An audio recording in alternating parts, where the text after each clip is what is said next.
اور اس وقت کو یاد کرو جب لقمان نے اپنے بیٹے کو نصیحت کرتے ہوئے کہا کہ بیٹا اللہ کے ساتھ شرک نہ کرنا، شرک تو بڑا بھاری ظلم ہے،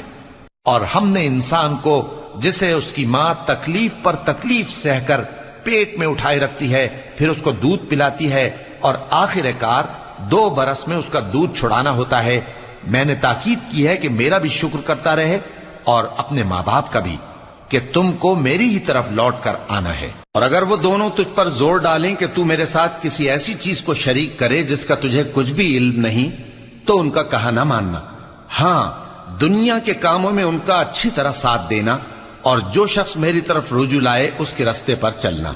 پھر تم کو میری طرف لوٹ کر آنا ہے، تو جو کام تم کرتے رہے ہو سب سے تم کو آگاہ کر دوں گا۔ لقمان نے یہ بھی کہا کہ بیٹا اگر کوئی عمل چاہے رائی کے دانے کے برابر بھی چھوٹا ہو